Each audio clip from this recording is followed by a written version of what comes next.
will one day live in a nation where they will not be judged by the color of their skin, but by the content of their character. Awesome. So today I have an extra special guest.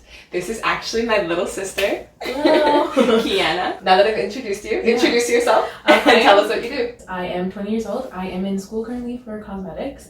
So I'm studying to become a good artist. I want to do freelance. So what is your mix? And for those of you who don't know, we have same dad, different moms. So we actually do have different mixes. Yeah.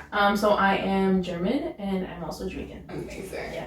So being German and Jamaican, how did those cultural influences impact your life? Well, I feel like the German side wasn't so much like cultural. I feel like it was just very typical like white family things. Like, you know, we do meals and like celebrate like the holidays in like specific white ways, I guess you could call it. I hate saying that, but it's just like we did like very specific. So why is it so white? I think it was just like, it's not like when I go to my Jamaican side and like I go have family get-togethers, we do like different meals for one. Food's different. Food's very different. I guess the atmosphere is very different because when I'm with my white family, it's just like we're sitting down, we're talking about like. So you guys all sit around a table? Yeah, we sit around a table. Yeah, like it's very formal. It's very like this. We have our conversations. We have separate meals. That's like when I go to my mom's. Yeah, it's like that too. Yeah. It's like always very like set. the Italian 3-course meal. Exactly. Sit around the like, table. We sit and we then have a meal. For Caribbeans, it's like buffet style. And we just grab whatever we want. Yeah. Food on the table. Everyone grab a plate. Sit wherever in the house. Find a space. Yeah. Literally, it's literally that. Do you think that's because we probably can't fit our entire families at a table?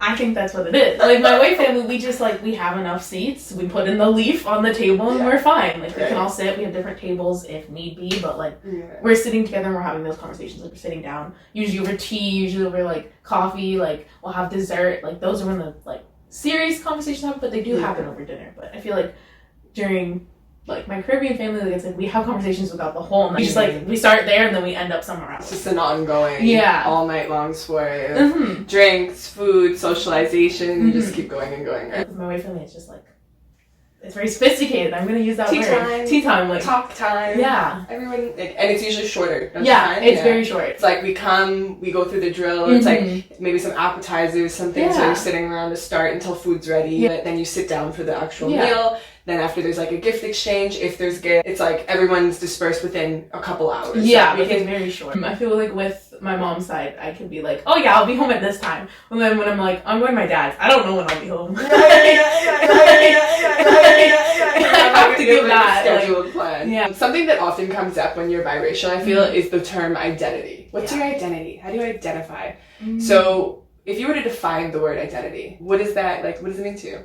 I feel like identity itself is like personality, your moods, the way you interact, the way you express yourself. Identity can be you as a person and how you present yourself. I feel identity could be. So it's like the vast majority of things that make up you. Identity is just, majority that makes up how you perceive yourself and how others can see you too. Do you have an identity? I want to say I do, but I don't actually know if I have an identity yet. I feel like throughout the years I've just been trying to find my identity. I can have like little personalities or little like quirks that I like about myself throughout the years that I self-identify with, but I don't think they stick.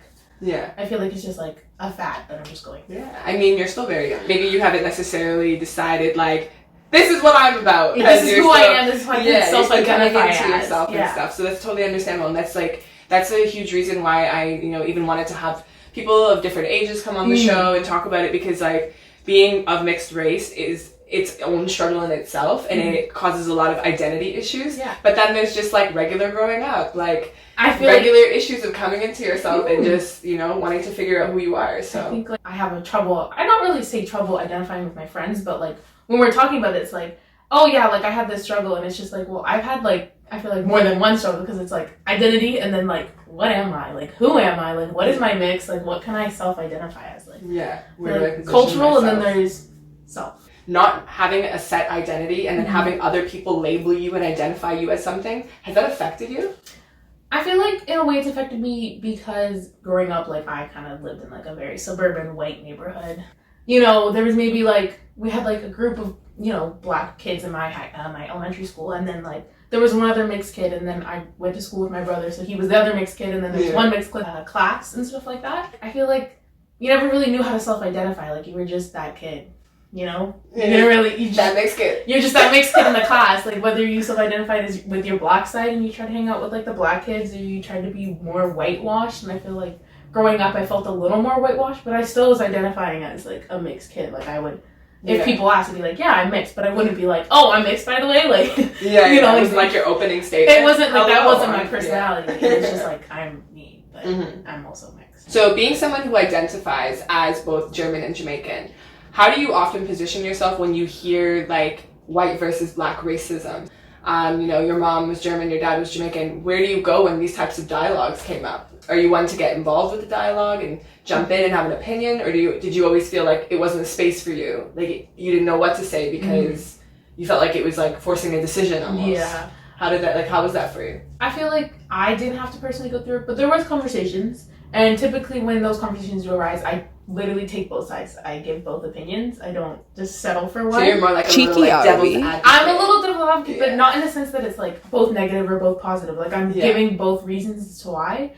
But when it comes to like Black lives, more so, I feel like I can be a little more expressive in that sense because I still think overall, obviously, it's still a struggle, and there's still like issues to be faced. So when issues of Black rights matter arise, you feel I feel like I should be standing up. You should be saying something because there is a part of my family that is of that descent. You go, I feel like girl. I'm not standing up for them. I feel you. Yeah. Or like at least that side of me, because it is. I still am Black, essentially. Although I might be it's mixed like race. you want to get involved because you know it's the right thing to do. Yeah. But then you don't want to get involved because of the repercussions of somebody telling you that your voice doesn't matter. Yeah. Or it's not as significant. Or like, oh, you could say this, but what do you have to show? And it's just like, well, I kind of do, but at the same time, it's just like again, it's like a skill. You have to be weighted into the pros and cons and like what to say at the right time, and not being insensitive or devaluing anybody else, even if it's your sides or the other side. It's difficult. Always about respecting everyone's opinions. And I think that's why I kind of fall in the middle, because it's like I'm respecting both opinions, and I don't want to state something that isn't of like my value. I guess I could say like I just like to be open to every possibility. But all values are your values, right? Yeah. Being in the middle, right? Being in the middle, you know, all values are my values. I can see both sides. But I see your pain, even, you know, being white and feeling judged and attacked, you know? Like, and then I also see your pain because of years and years of generational, you know, trauma and history. And, you know, so it puts you in a really sticky situation at times. It really does. In this part of the segment, I like to talk about a that's some shit moment. That's some shit. A that's some shit moment is basically something extremely outrageous that somebody has said to you about you being biracial or mixed or just something that really caught you off guard. I feel like just generally, it's like when I'm being approached at the bus stop, being like, oh, what are you? Because it's like, you can obviously tell I'm not Black or I'm not white. And like, I've gotten a lot of people being like, oh, are you like Latina? Or like, oh, are you like this mix? Or like, oh, are you just this nationality? It's like, no. And like, I've only had a few instances where people have been like, oh, this is your mix? And they're like, okay, the only take back is when they actually guess it. Yeah, like, so people have actually guessed your mix, right? Yeah. So walked up and been like, you're German Jamaican. Yeah, and I feel like even when I first started my job at one of my work locations, someone was just like, you're something, but I need to know what it is. And I was like, whoa. I'm a Kiana. I'm Kiana. Like, no, like, hi, my name's Kiana. Nice to meet you. Like, what, like, can we get to the name basis before I give you what my mix is? Because I don't like putting that out there. Like, it's not something like I want to just like open with. Like, hi, I'm Kiana, I'm mixed, by the way. I know what you mean. It's never the opening sentence, so it's weird that people approach you with it being the opening sentence. Yeah. Hey, what's your mix? Yeah, like, what are you? I saw you walking by and you look really interesting and I just you're had to come and exotic. ask you. Yeah. And you're just kind of feeling like this alien from outer space for a moment. You're like, weirdo. So yeah, the biggest thing is just like people guessing it right away. Yeah. Because that's the like, what the hell? Like, how did you know? One time somebody told me I look Italian. I said, okay. Okay. How do I look Italian though? Because I am half Italian. They said your eyebrows gave it away. And it's very big on the facial structure things. They said, I have Italian eyebrows. That's how I knew your eyebrows are Italian. I was like, okay. Now that you're all grown up, you know, you've been through what you've been through, you've had all of these experiences, what would you say to your younger self? If you could give one message to your younger self, what would that be? Just kind of keep doing what you're doing. Don't feel like you're invalid in any way. Kind of just like continue to go down the routes you're going down. Because like, you're doing what you gotta do. Like, find yourself, continue to be as creative as you want to be, continue to like, I don't know, do something that isn't out of the norm, or like, you know, that isn't Black enough. Just continue to be who you want to be. Do everything that you want to do. Just be.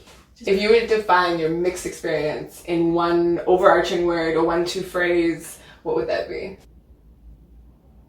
Can I say jumble? Like, Jumble. I feel like my whole life that. has just been a jumble. It's just been One like big jumble. I get that. things. Yeah, I felt that for sure too. Definitely, I think that's.